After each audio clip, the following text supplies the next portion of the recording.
So now in this lab, first of all I'll show like a how to configure the NFS either in the RHEL 6 or maybe 7.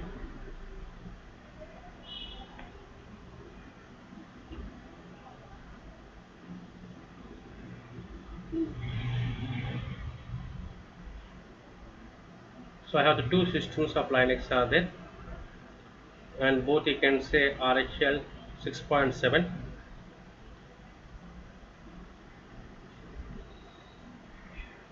So 6.7 OS I'm using.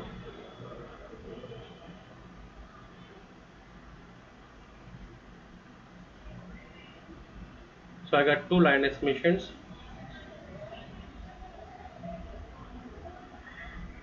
So just open the command prompt.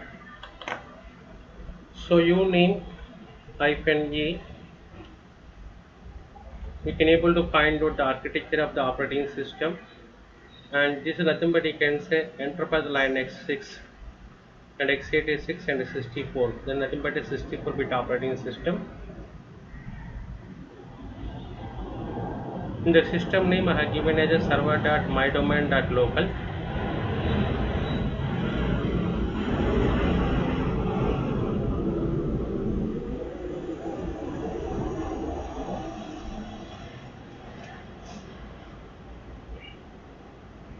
So the step 1, how to configure the static IP address and the host name.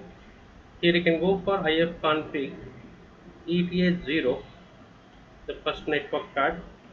So this has some static IP address is there, 192 dot, sorry, dynamic IP address. So 17.134 is there.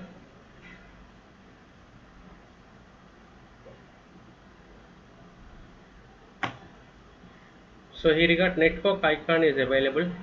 First of all, I'll show it in the graphical mode. Just go for edit connections. So system ETH0 and click on edit. So connect automatically can select it and go for IPv4 settings. Go to manual way, add the IP address. You can say example 192.168.20.1 and the subnet mask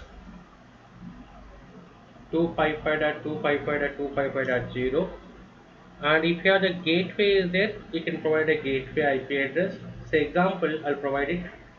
So 192.168.20.100 is a gateway. And if you require the DNS means you can type the DNS or IP address also.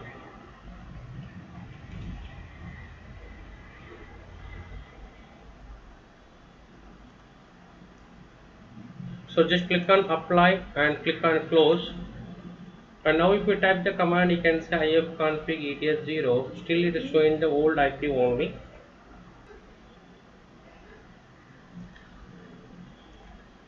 So still you got the old IP only. So we'll go for service network restart.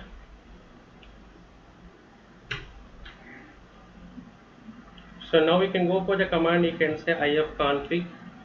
So we have the IP address, you can say 20.1 is IP address. Suppose if you want to configure the IP address manual way, so without going for graphical, so va/etc and go for the sysconfig and network hyphen scripts are there. Under scripts directory, we'll go for directory first of all. So there are so many script files to be available, say ls command. So here you can find out our network card name is called as a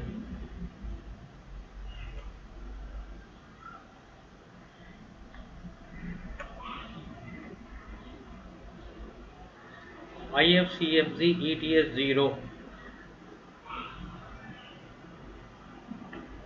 So open this file name ifcfg eth0. So here if you want to type it the config IP address manual way, so boot protocol none is there. By default, actually it is not none. So we have something called a DHCP is there. I'll show the second system which has already IP address is configured as a dynamic IP.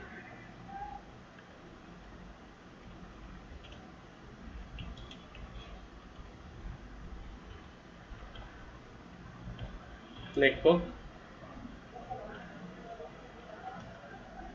and ifconfig ifcfg ETH0. So here you can see the difference is static and dynamic. Boot protocol DHCP and on boot you can say that means whenever you can start the system is automatically going to boot it. Is automatically going to start. And the boot protocol you can say here make it as a none or you make it as a instead of DHCP you can go for static also. So IP version initialization IPv6 not necessary and on boot you can say that everything is a default will be there. So you need to type these are the settings.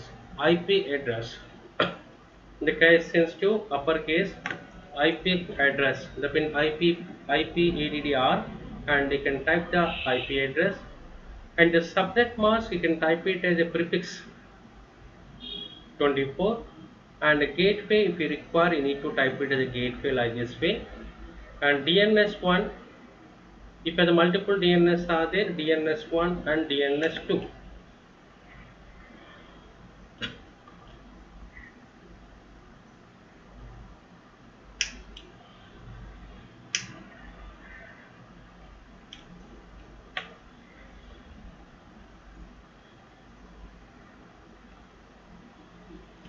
So the next step you need to configure the host name settings.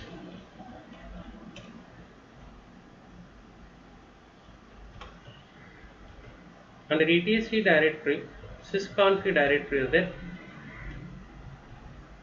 Under this one we can find out a file called a network file. So by default you can say host name will be localhost.local domain is there and I change it as a server.mydomain.local.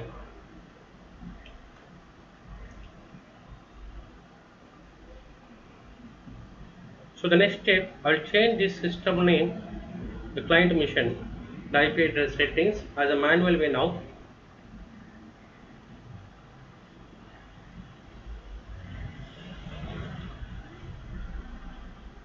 So you can type it anywhere also.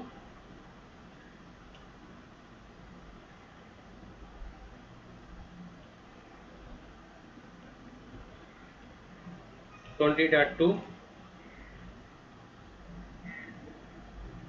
so prefix so what the prefix is there 24 bit nothing but a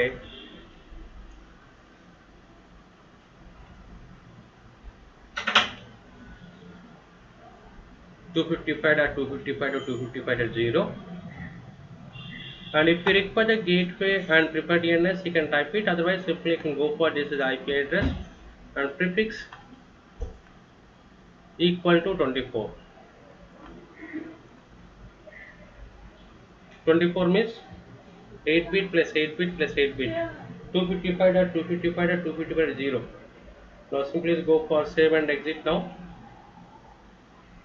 So ifconfig ETH0 20.2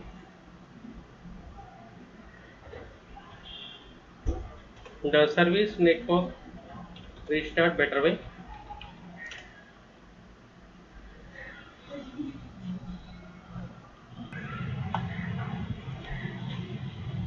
Now say ping space 192.168.20.1 so you got reply and you want to configure the host names means shall go to the server system. So va/etc host 5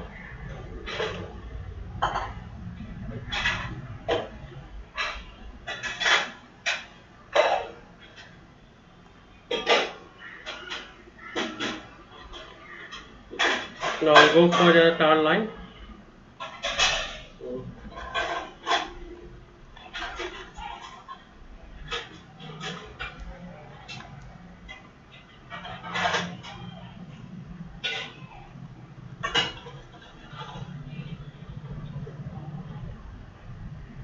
So 192.168.20.1. So one system name we have given as a, this is system name server. So server.mydomain.local,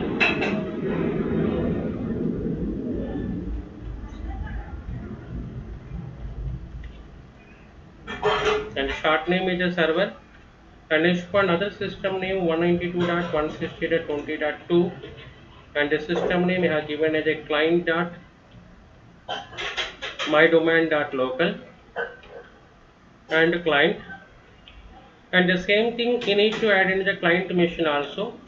So just what I am doing is simply way SCP, secure copy, and etc host file, and I'm going to copy into the which system is 192.168.20.2 under root under etc host file.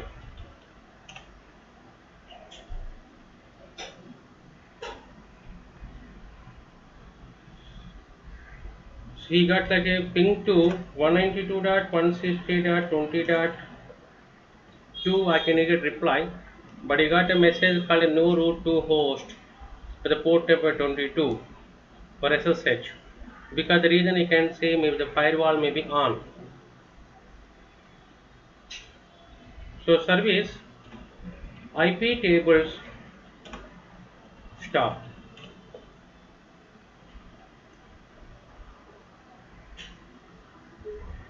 In the client machine also, I'm using the service IP tables stop. So now we can use the same command now, SCP. So yes, it asking the password of the client machine. So now in the client machine also this file is updated now.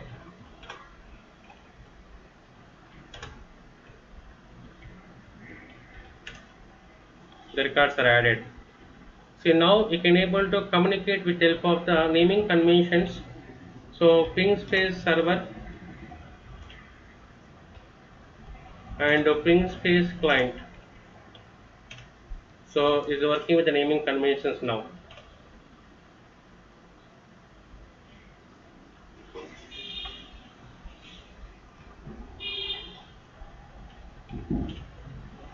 So now I want to configure NFS now. So the first of all we done okay, the basic setup, how to configure IP addresses, static IP addresses, and how to configure host name records. So how to disable the firewall. The next step, I want to configure NFS now. So the NFS nothing but a network file system. So why do you require this NFS actually? See suppose example, I have so many client machines are there.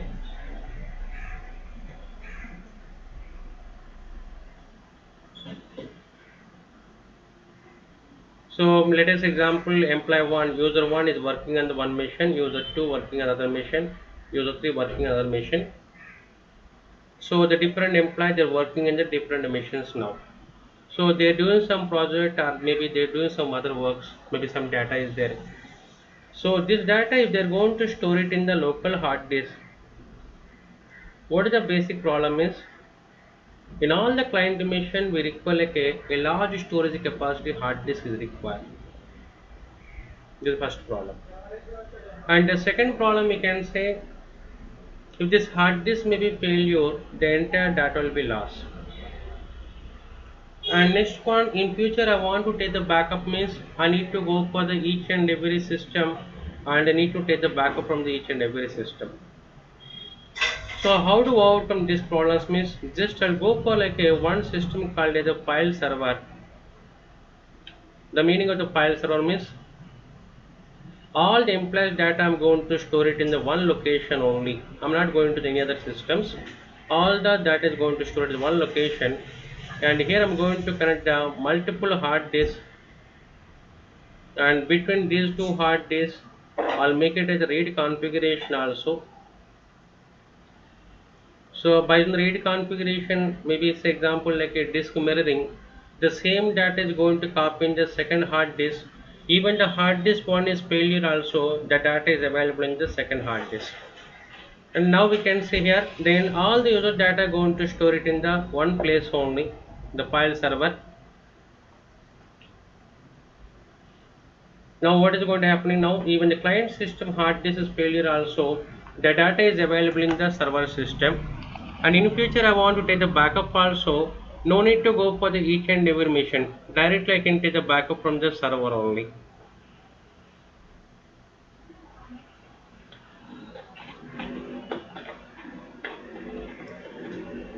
And now this is my Linux mission, and this is one more also you can see other clients also Linux mission. And here you got some example like a, there is one directory name is called as a my info directory or the my files directory. So now this directory contains some files also, and now these files I want to access from the other client missions. The main use of the NFS to share the files between the Linux to Linux.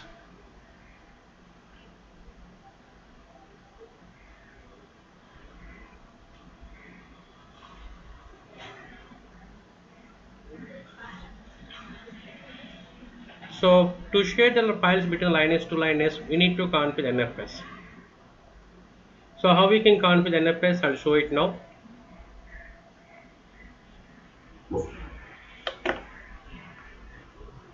See, the first thing, to configure NFS, both the systems should be in the network. So right now my server machine and my client machine both are in the network now. And the second step, we need to disable the firewall. Already we disabled the firewall also.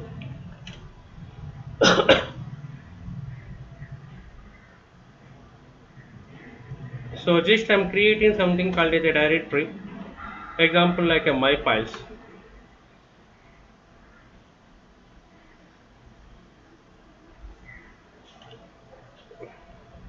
So under my files, I'm placing some of the files also.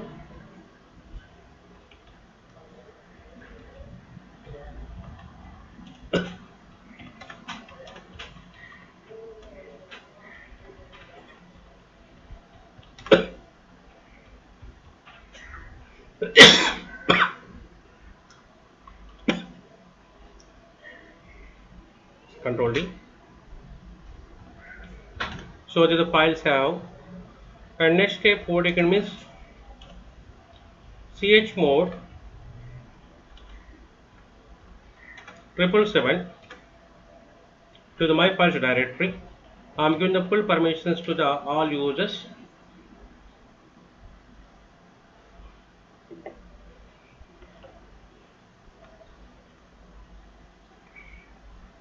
Now I want to access this directory from other client machine now. So va/etc.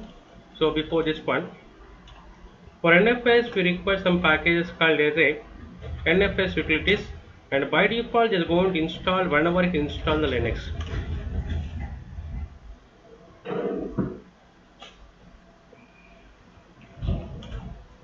So now you want to share this folder or export. Under etc we have some file called exports is there. So better you can say to overcome the spelling mistakes, just you can type the exp and press tab key. This exports is a configuration file for NFS. So by default this directory is empty will be there.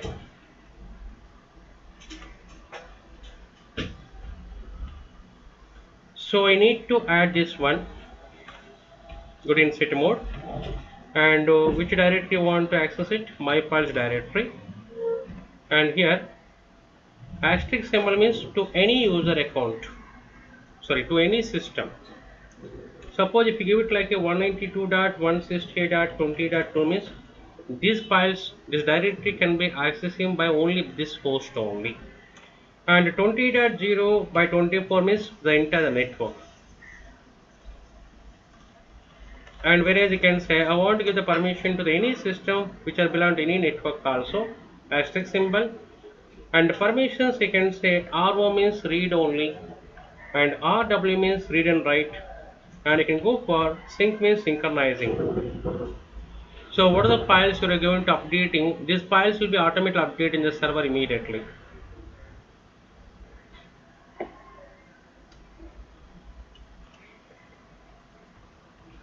So the next step, you need to start the services for NFS, and the services for NFS you can see here. So one of the service name is called as NFS is one service is there, NFS, and the status you can see, check it out. The NFS service is basically based on the RPC with a remote procedure call. So I'm going to start this one, start the NFS. This is the first service name, and the second service name, service NFS lock. So by default it will be started. You can check it out. So that's why what you can do is you can go for restart.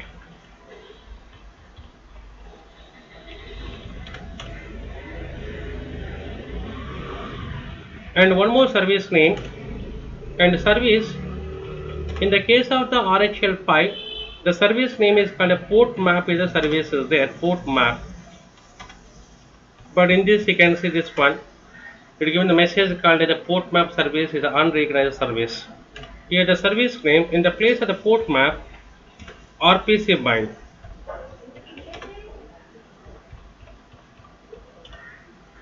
Is running. You can simply go for restart now.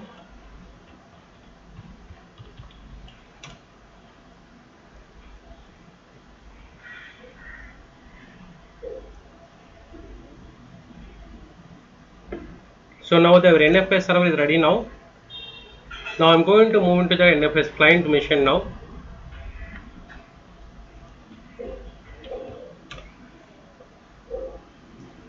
So actually as a IT admin, I have given the some of the folders exported in NFS server. But actually I'm working as a L2 support in my client mission. So what the things are given the sharing in NFS server, I don't know. So I want to first of all I want to find out what are the folders are given the sharing in the NFS server. So for this we'll go for one command, show mount and -e. You can type the NFS server IP address, or you can say type the name of the NFS server.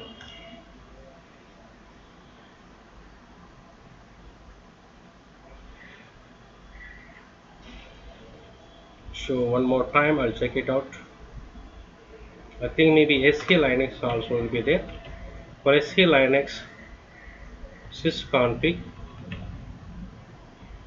SC Linux. So the disabled is fine. By default is not disabled, it will be enforcing. So you need to change it to disabled.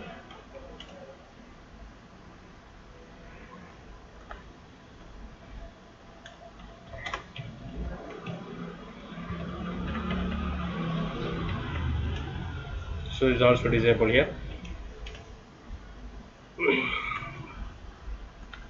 So I will restart the service one more time. Service NFS restart.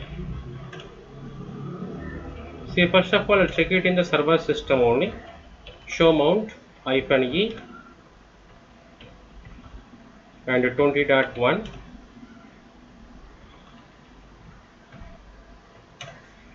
So here is working.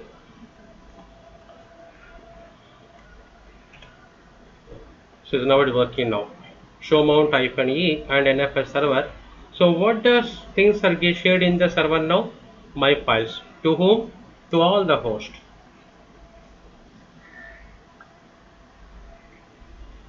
But how to access these files? And how to access this directory from the client machine now? And now to access these files from the client machine, so first process I'll show it as a manual way how to mount it. For this I'm going to create some of the empty directory here. So my client,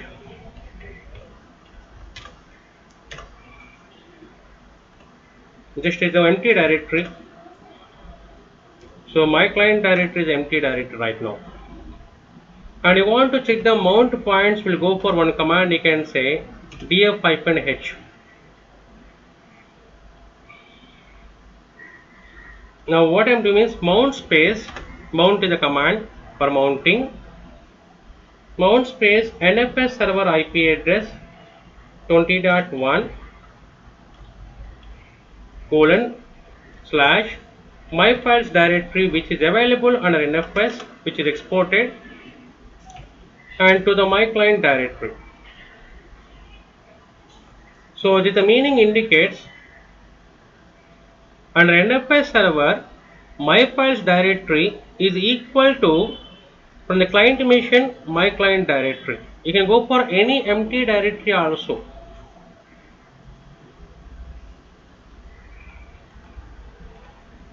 See, now if you go for like a ll slash my client directory, see the file1.txt is available. So this file1.txt is basically available in the server system. Now if you go for like a my client directory, the file is available. Maybe I want to create like a new file or I want to open this file name. So we can open this file name. Or I want to create like a new file. I'm in the right now, we can say my client directory.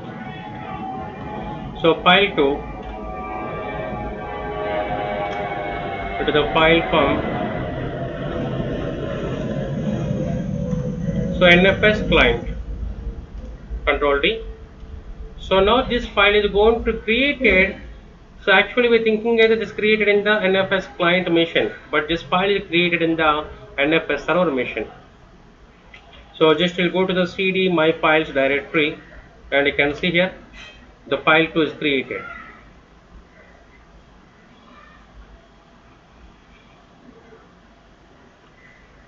But now what you will do means, if you go for df-h command, so it is going to display that mount point.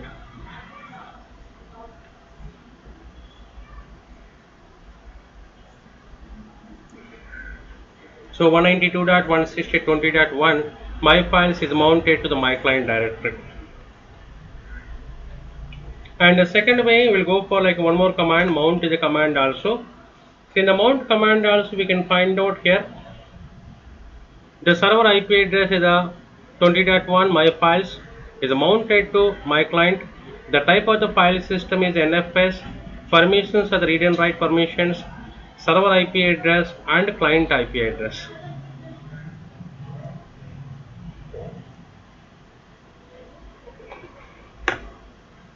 But if you restart the system, so I'm going to reboot the client machine, what will happen, you can check it out.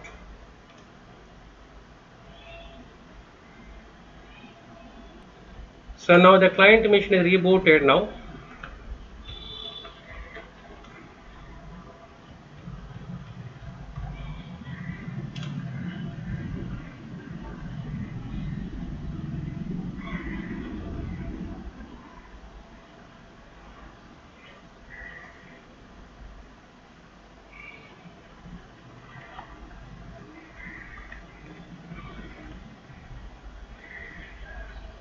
See, now if you go for df-h command, it is not mounted. Or maybe if you go for like a my client directory, it's not there. Therefore manually what you need to do now, again every time whenever you can reboot the system, you need to mount it. So how we can go for the auto mounting now? So I think most of the people, they have the idea how we can go for the auto mounting. For auto mounting, we can go for a file called as a fstab file.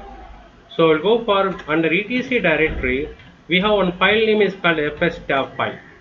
In the file system table, so the basically using for auto mounting. To make it a clear way, I make it as a reduce the font size.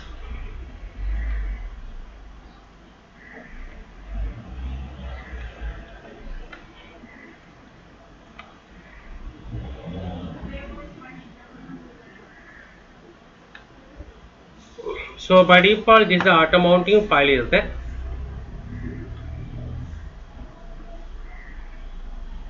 So in the auto mounting file only you can say the root partition, boot partition, everything is going to mounted. You can see here the root partition and the boot partition, swap partitions. Now the next step, I want to make it the auto mounting. So which is my server? 20.1. You can type the server name or the server IP address, and which one? My files, and which is the mount directory in the client machine now. My client is the mount directory, and next one the file system type. So NFS, and next one you can provide like a defaults and auto journaling, that means auto scan disk, just say 1 and 1. Now save these files.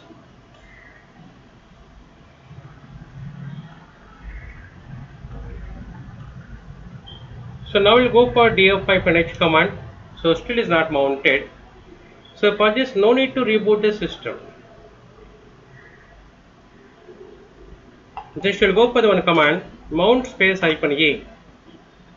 So what are things you modified in the fstab file? If you type the mount space -a is going to mount it automatically. So now we can use the command, you can say df-h, you can say the mount 10 now. Now you can say ll my client directory, so these files are available. But you can say generally they won't go for the mounting using of the fstab file, because the reason, due to some reason, if there is some problem in my NFS server, even the client machine also is not able to start it, because the reason it's checking for the mount point under fstab file. But right now my NFS server, maybe there is some problem is there. Due to the some problem, my NFS server may be not in on condition. Then even the client machine also not able to start it. Even the rest of the work also we can't do it. So it's not recommended to go for like a auto mount option for NFS. Auto mounting option using the fstab file. So I'll go for in the client machine, it is the fstab file, and I'll remove this line.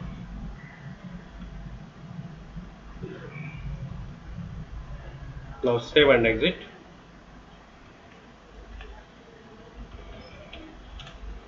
Now say mount -a. Now df-h is mounted, this is dismounted. Otherwise manually you want to unmount this one. So you mount.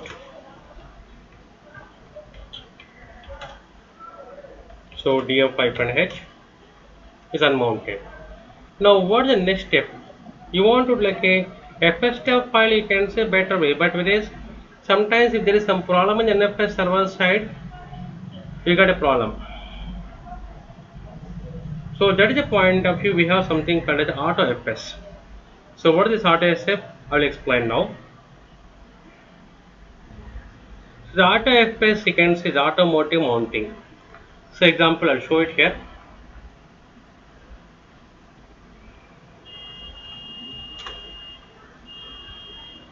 So the AutoFS, so it's already installed AutoFS. Suppose it's not installed, means you need to go for install AutoFS.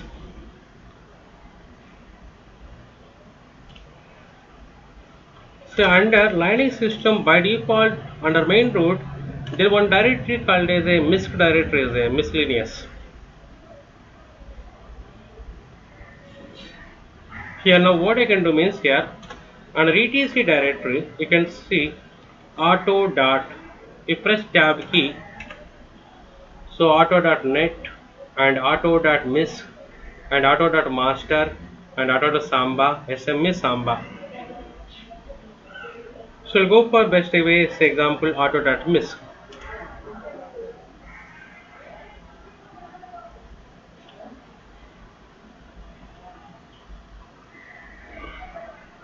So by default this line won't be there.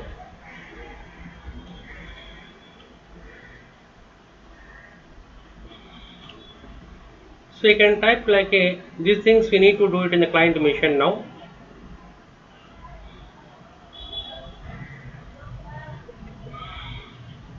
You can type like a my project and hyphen fs tab fs type is equal to nfs network file system, and you need to type the server IP address or the server name 192.168.20.1 and the server system which files we shared my files. This is meaning automatically my files will be going to the mounted to my project directory.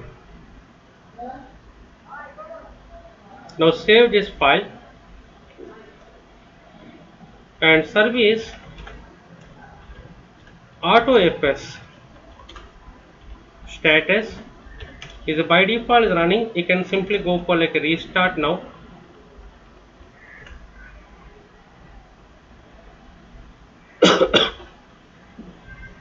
Now how to open this directory now? See, we opened which file name? auto.misc. So this auto.misc is by default mapped into which directory? Means misc directory. So just open like a cd/misc directory. So by default nothing is there.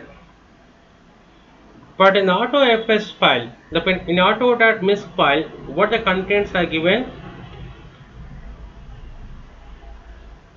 My project.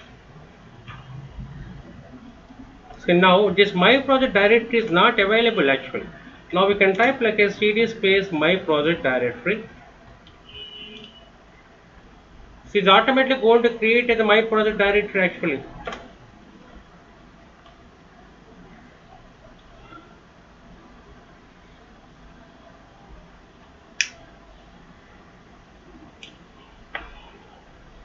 Now we can go for like a my project directory here. These files are available.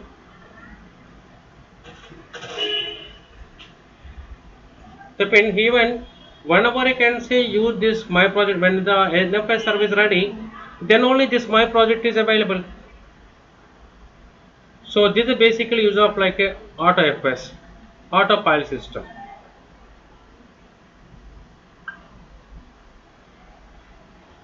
Suppose no need to go for like a only my project. Suppose if you require like your own name also, you can go for own name. So under etc.etc auto.master one file is there. Under auto.master, say example, this line won't be there.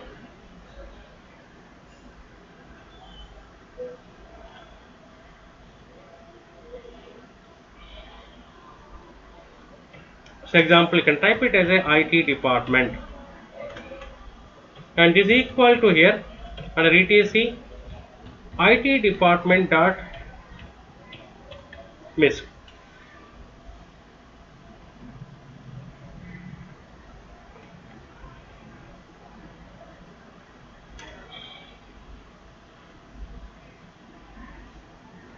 So now under etc directory, you need to create a file called as a IT department.misc. What is the file you mentioned there? Then you can type like a the name whatever you require, the mapping name.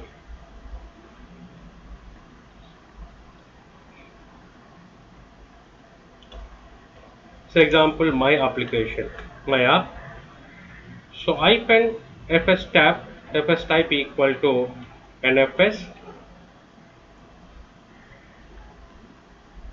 So nothing is there. Similar way, before we have seen this one vs/etc auto.misc. Similar way, here you can say press tab key and you need to mention the NFS server IP address, my files. The meaning indicates generally the employees simply what they can do, they want they opened up their application, simply they'll go for my app. So the my app is automatically going to map into the my files. So service auto FS restart.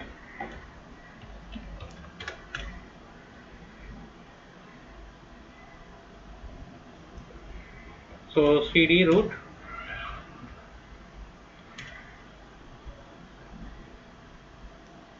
So automatically a directory called as IT department is created. Now just we'll go for like a cd IT department.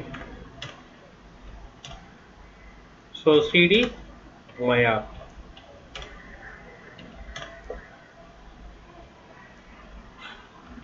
So in df-h, see here is automatically mounted to myap under IT directory, IT department directory. So this is a way completely we can use like a NFS. So NFS manual mounting is there and FS tab mounting is there, and better to go for like a auto FS because it's automatically going to mount it, and after some time it's going to disconnect it if you're not using. So this is a way you can able to configure NFS server and NFS clients.